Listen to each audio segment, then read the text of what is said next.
I think I felt angry about. A lot of things I just didn't think were fair, right? And at the time when I was younger, I think that talking through helped to a degree until it didn't. And it wasn't until I put all of my focus on just building a life that would be so dope that I would forget about the past. And it would make it all worth it. All worth it. All worth it. All worth it. And it would make it all worth it. All worth it. All worth it.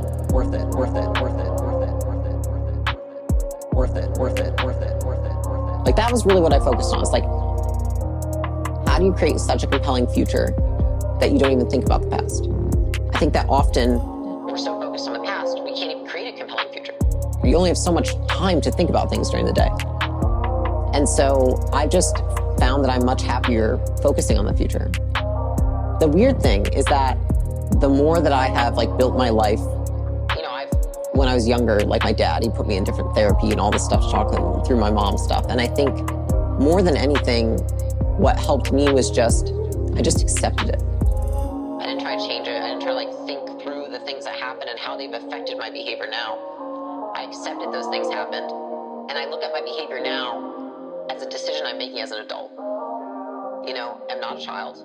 And I can make decisions. I can observe I have behavior that's not conducive to what I want, and I can change it if I want to. And I think that often, for me at least, what's worked is that I don't have to go back to the past to decide why I am the way I am, because I found that it doesn't make a difference if I change it or not. In fact, sometimes it delays it, because it's I have to figure out the reason of why I do this thing in order to then change it.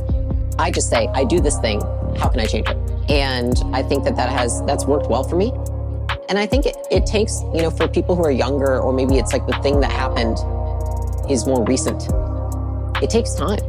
Because I think that when something bad happens, there's a long tail until you see the benefits that you can create from that thing. And it would make it all worth it. All worth it. All worth it. All worth it. And it would make it all worth it. All worth it. All worth it. Worth it. Worth it. Worth it. Worth it. Worth it. Worth it. Worth it. Worth it. Worth it. Worth it. Worth it. And I think that I was able to realize a lot of benefits, because I really believe that if my parents hadn't gotten divorced and my mom hadn't gone down that path and, kind of just become a different person, I don't know if I would have been who I am today. I don't know if I would have had leadership ability. I don't know if I would have been able to lead myself, to lead others, because I think I would have been kept in a very different environment. But because she did what she did, I had to learn how to raise myself in many ways, take care of myself. And I think that is something I've been able to recall at many times. And now I see the benefit of that. I see how it's benefited me in life. And so I truly am grateful for it. It's not BS when I say it. I used to hear people say, I'm like, okay. Sure. You don't strike me as a BS person, girl. Right. I'm like, oh, better than thou. Better than thou. And so I think that for a lot of people, they have to get through the period of crap to then see the benefits of it and how it can transfer to many other areas of life if you're able to use what you learn for good. How have you learned to build boundaries as an adult if, as a child, you didn't necessarily see that? I think it changed when I moved out of the house. It's always our responsibility. We always teach people what we tolerate, and I realized that I was doing that. And then I said, I don't want to go back to what I was doing before, because I think often it's the pendulum swings here, and then we end up in the middle.